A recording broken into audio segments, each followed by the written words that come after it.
Assalamualaikum warahmatullahi wabarakatuh. Perkenalkan nama saya Fauji Alfian Hasibuan, NPM 20086260231. Oh, baiklah. Oh, di sini saya akan mempresentasikan tugas blok dermatologi and venerologi. Oh, yang dimana judul mind map saya bercak kemerahan dan gatal. Oh, baiklah teman-teman, mungkin di sini yang pertama kita bahas yaitu jenis ruam primer dan jenis ruam sekunder. Nah, yang pertama itu kita bahas yang bagian primer, yang dimana di bagian jenis ruam primer ini ada makula, papula, nodul, vesikel, dan fustula, teman-teman. Nah, kalau makula itu yang dimana bintik-bintik merah pada ruam campak, teman-teman. Seperti itulah makula. Nah, lalu kalau papula itu bintik merah kecil, oh, kurang lebih seperti bintik yang terjadi pada dermatitis atopik. Lalu kalau nodul, ini lesi yang lebih besar dan lebih dalam daripada papul, teman-teman. Lalu kalau untuk vesikel, yang dimana lesi kecil yang berisi cairan, dan biasanya berdiameter kurang kurang dari 1 cm. Lalu kalau pustula ini lesi yang berisi nanah. Lalu kita masuk ke jenis ruam sekunder, teman-teman. Nah, jenis ruam sekunder ini terdiri dari squama, krustat, erosi, ulkus, fisura, sklerosis, dan atrofi. Nah, kalau di squama, teman-teman, ini oh, ciri-cirinya pengelupasan pada lapisan kulit mati. Nah, itulah skoma, teman-teman.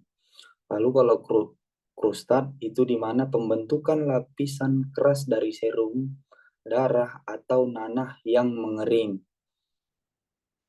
Oh, kalau erosi ini kehilangan lapisan kulit superficial dan biasanya karena pecah vesikel atau bula, teman-teman.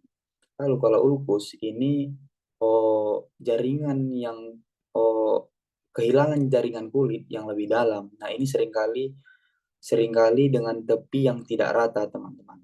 Itu yang dinamakan ulkus. Lalu kalau visura ini retakan linear dari kulit. Biasanya retakannya sangat dalam, teman-teman, visura ini. Lalu sklerosis ini pengerasan atau penebalan pada kulit. Lalu atrofi, ini penipisan kulit yang dapat menyebabkan permukaan yang halus dan keriput. Lalu yang ketiga kita masuk ke dermatitis iritan, teman-teman. Ini dermatitis iritan ini jenis peradangan kulit yang terjadi ketika kulit bersentuhan langsung dengan zat yang menyebabkan iritasi, teman-teman. Tidak seperti dermatitis kontak alergi yang melibatkan reaksi imun. Dermatitis iritan ini disebabkan oleh kerusakan langsung pada lapisan luar kulit yang dikarenakan zat kimia atau fisik, teman-teman. Kalau untuk klinisnya itu terdapat ada eritem, edem, dan gatal, teman-teman. Lalu ada vesikelnya juga, krustatnya juga. Nah, kalau untuk vitriasis visicolor ini sering disebut juga tinea versicolor. Ini infeksi jamur superficial yang disebabkan oleh genus Malassezia, teman-teman. Nah, jamur ini merupakan bagian dari flora normal kulit manusia. Nah, tapi ini bisa menyebabkan infeksi ketika kondisi tertentu, teman-teman. Jika pertumbuhannya berlebihan. Nah, kalau untuk klinisnya, oh, terdapat gatal, hipopigmentasi, hiperpigmentasi, lalu lesi yang berbentuk bercak kecil. Lalu tinea imbricata. Nah, tinea imbricata ini, teman-teman, infeksi jamur kronis pada kulit yang disebabkan oleh jamur Trichopiton concentricum. Nah, penyakit ini dikenal dengan lesi yang khas, teman-teman. Pokoknya tinea imbricata ini punya lesi yang khas lah daripada oh, keluhan penyakit lainnya. Nah, untuk klinisnya, lesinya itu polikromatik yang dimana lesi kulit tinea imbricata ini biasanya berbentuk cincin. Makanya saya bilang khas, teman-teman. Seringkali dengan tepi yang bersisik dan jelas. Untuk lokasinya, infeksi ini biasanya pada lengan, kaki. Nah, tapi bisa juga sih teman-teman menyebar ke area tubuh lainnya. Lalu kalau untuk warnanya, ini berwarna merah muda, merah, atau kecoklatan teman-teman. Dengan kulit di tengah lesi yang sering lebih terang. Baik, kita masuk ke urtikaria, yang dimana ini yang disebab oh, penyakit yang disebabkan oleh alergi, teman-teman. Nah, ini sering kita kenal juga sih sebagai biduran. Nah, urtikaria, yang dimana kondisi ini ditandai dengan munculnya bilur-bilur merah yang pucat lalu gatal di kulit, teman-teman. Nah, bilur ini bisa muncul berbagai berbagai bagian tubuh. Nah, biasanya berlangsung beberapa jam hingga beberapa hari sebelum menghilang. Kondisi ini bersifat akut dan kronis. Nah, urtikaria ini dibagi dua, teman-teman. Urtikaria akut sama kronis.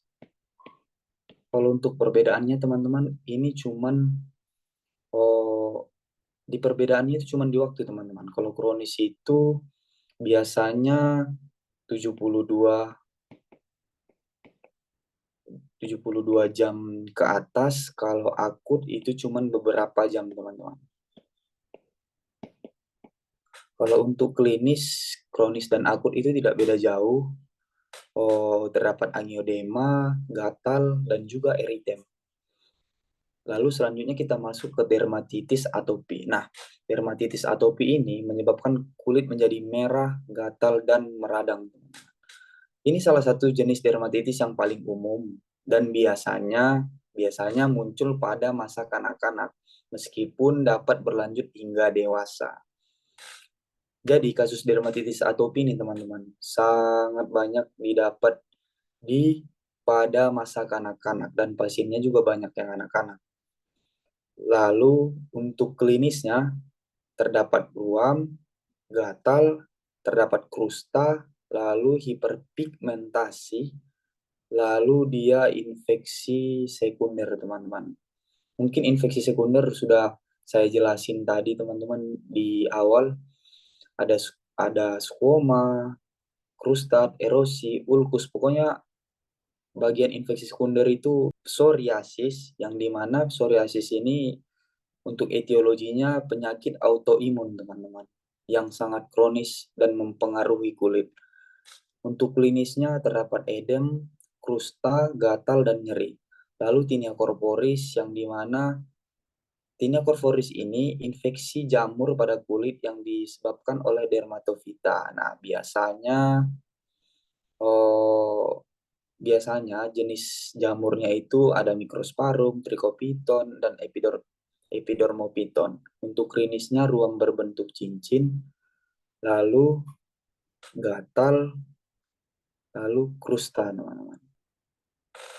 Lalu yang selanjutnya itu justifikasi pemilihan obat, yang dimana dermatitis atopi ini biasanya diperlukan kortikosteroid topikal untuk mengurangi peradangan dan menjaga kelembapan kulit, teman-teman. Untuk psoriasis ini dengan kortikosteroid juga, cuman ditambah vitamin D untuk mengurangi peradangan dan pengelupasan kulit. Untuk tinea corporis itu bisa memerlukan anti jamur topikal seperti ketoconazole dan clotrimazole untuk mengatasi jamur, teman. Pokoknya anti jamur ini yang ada jol-jolnya itu udah anti jamur tuh, teman-teman.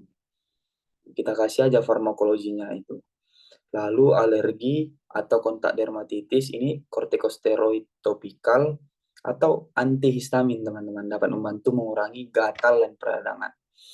Baiklah, ini referensi saya untuk mencari materi saya tersebut.